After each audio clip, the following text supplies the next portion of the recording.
बचाओ बचाओ, कोई मुझे इस शेर से बचाओ। अरे बाप रे बाप, मैं तो मर ही गया।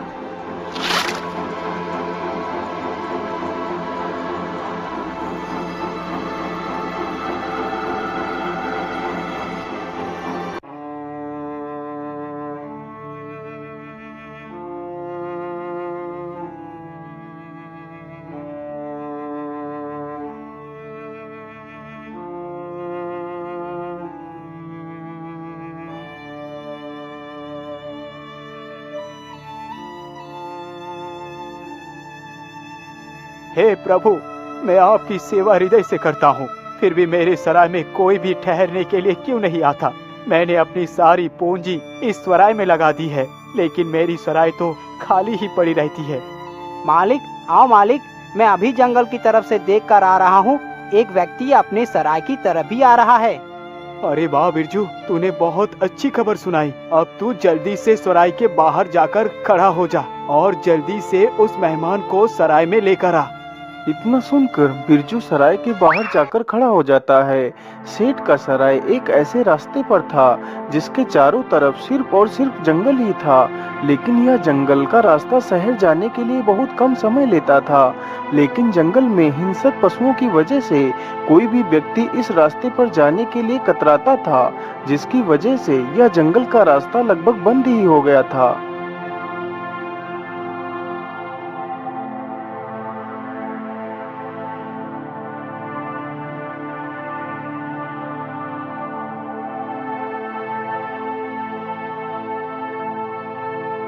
अरे आइए आइए भाई, थोड़ा सा आराम कर लीजिए और थोड़ा सा खाना पीना खा पी लीजिए, फिर आराम से चले जाना।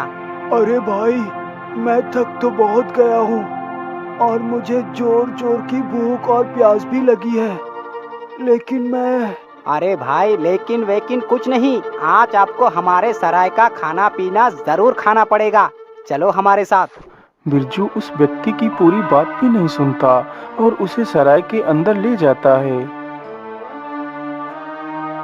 आइए आइए भाई, आपका स्वागत है हमारे सराय में। ये लीजिए, पानी पी लीजिए। युवक जल्दी से पानी का गिलास लेकर पानी पी लेता है। तब तक बिरजू युवक के लिए अच्छे अच्छे पकवान थाली में सजा देता है। युवक पकवान देखकर बड़ा खुश हो जाता है। पकवान देखकर उसे रहा नहीं जाता, वह जल्दी से सारे पकवान चट कर देता है। वाह वाह, खाना तो कितना स्वादिष्ट था। इतना स्वादिष्ट खाना तो मैं अपने पूरे जीवन में कभी नहीं खाया, और खाना खाकर तो मुझे बहुत जोर की नींद भी आ रही है। हाँ हाँ, क्यों नहीं, आप थोड़ा सा आराम कर लीजिए, फिर आराम से चले जाना। इतना सुनते ही वह युवक वहीं पर लेटकर सो जाता है।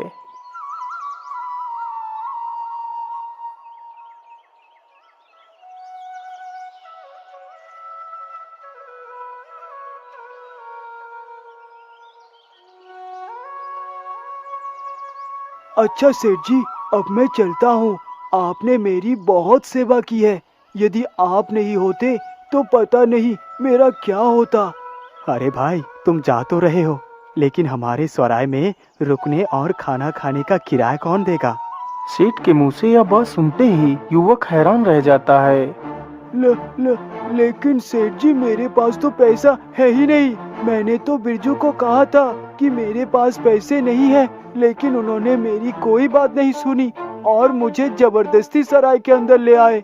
अच्छा, कोई बात नहीं, तुम परेशान मत हो। यदि तुम्हारे पास पैसे नहीं है तो कोई बात नहीं, तुम यहाँ से जा सकते हो।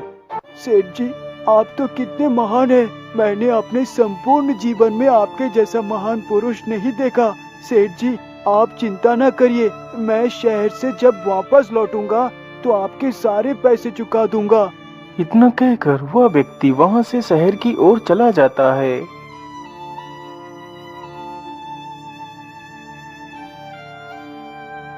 मालिक, ये आदमी तो हमें फायदा करवाने के बजाय हमारा नुकसान करवा कर चला गया।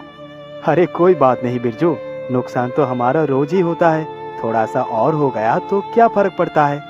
वह दोनों इतनी बात कर ही रहे थे कि तभी उधर से एक कुम्हार मिट्टी के बर्तन अपने सिर पर रखकर वहीं पर आ जाता है जहां पर वह सराय था।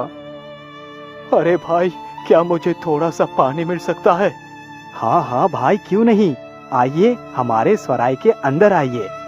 इतना कहकर सेठ कुम्हार को भी सराय के भीतर ले जाता है और कुम्हार की भी सेवा सत्कार बड़े ही इत्मीनान से करता है।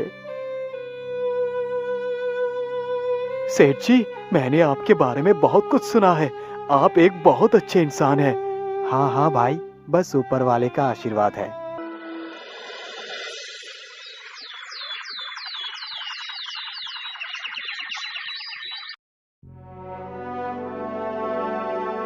अच्छा सेठ जी, अब मैं चलता हूँ। लेकिन भाई, आपने सराय में ठहरने के तो पैसे दिए ही नहीं। वैसे आपके कितने पैसे हुए सेठ जी? भाई, आपके 2 रुपए हुए। लेकिन सेठ जी, मेरे पास 2 रुपए तो है ही नहीं। मेरे पास तो सिर्फ 20 पैसे हैं। यदि आप चाहे तो मेरे कुछ मिट्टी के बर्तन रख सकते हैं। अरे नहीं नहीं भाई, मैं इतना भी खुद कर्ज नहीं हूँ कि पैसे के लिए तुम्हारा सामान ले लूं। तुम जा सकते हो। वाह सेठ जी, आज तक तो आपके बारे में सिर्फ सुना ही था, आज देख भी लिया। आप तो वाकई कितने महान व्यक्ति हैं। मैं आपसे बहुत प्रसन्न हूँ, इसीलिए मैं आपको एक उपहार देना चाहता हूँ। इतना कहकर कुम्हार एक मिट्टी की चौक निकालता है। सेठ जी, आप ये चौक रख लीजिए। लेकिन भाई, मैं इस चौक का क्या करूँगा? सेठ जी, ये कोई साधारण चौक नहीं है। मैं आपको इस चौक का कमाल दिखाता हूँ। हे जादुई चौक, इस दीवार पर एक मोर का चित्र बना दो।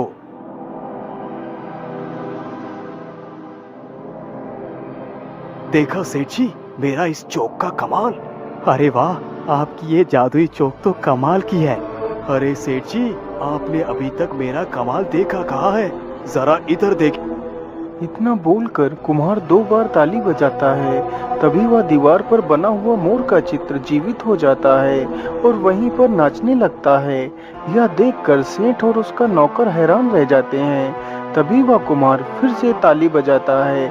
इस बार कुम्हार ने 3 बार ताली बजाई थी। तभी वह मोर फिर से उसी दीवार में समा जाता है। देखा सेठ जी, मेरा इस चौक का कमाल। हाँ हाँ भाई, आपकी ये चौक तो वाकई कितनी कमाल की है। सेठ जी, मैं आपको ये मोर उपहार में देता हूँ।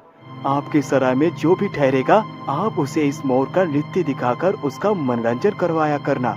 लेकिन याद रखना, इस मोर का नृत्य तुम्हें कभी भी किसी एक व्यक्ति के सामने नहीं दिखाना है, नहीं तो ये मोर जीवित तो हो जाएगा लेकिन नृत्य नहीं कर पाएगा और इसकी तुरंत ही मृत्यु हो जाएगी। तुम्हें जब भी इसका नृत्य देखना हो तो एक व्यक्ति से अधिक व्यक्तियों के सामने ही इसका नृत्य देखना। जब तुम 2 बार ताली बजाओगे तो ये मोर जीवित होकर नृत्य करने लगेगा और जब तुम 3 बार ताली बजाओगे तो ये मोर वापस दीवार में समा जाएगा। इतना बोलकर कुम्हार अपने मिट्टी के बर्तनों को सिर पर रखता है और वहां से चला जाता है।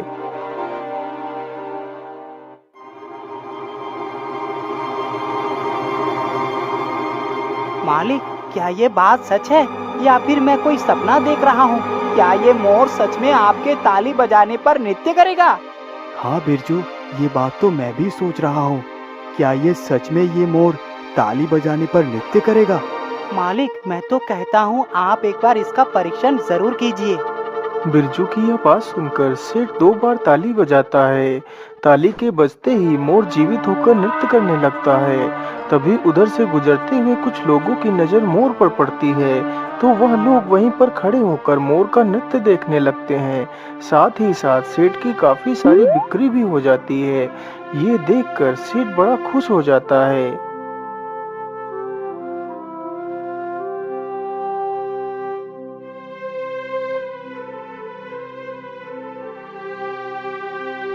अरे भाई, हम लोग इधर से ही चलेंगे। रास्ते में एक सराय है, वहाँ पर एक बहुत सुंदर मोर नृत्य करता है। लोग कहते हैं कि वह एक जादुई मोर है। हाँ हाँ भाई, तो फिर हम लोग जरूर इधर से ही चलेंगे। धीरे धीरे यह बात पूरे राज्य में फैल जाती है। अब तो सेठ के सराय में कभी भीड़ खत्म ही नहीं होती थी। अब तो सेठ काफी ज्यादा अमीर हो चुका था।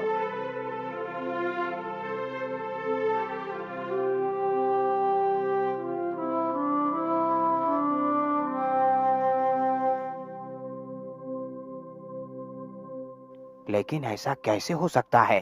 आखिर कोई तस्वीर जीवित कैसे हो सकती है?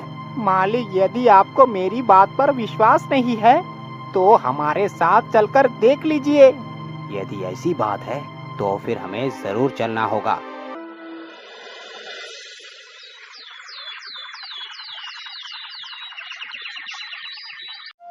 इतना सोचकर वह साहूकार अपने नौकर के साथ निकल पड़ता है।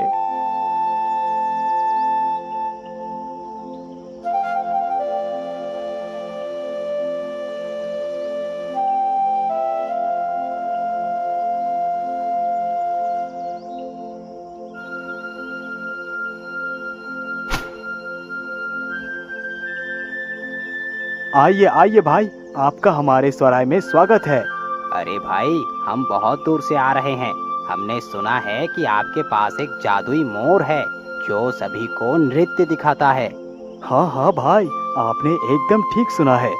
तो फिर मुझे जल्दी से उस मोर का नृत्य दिखाइए।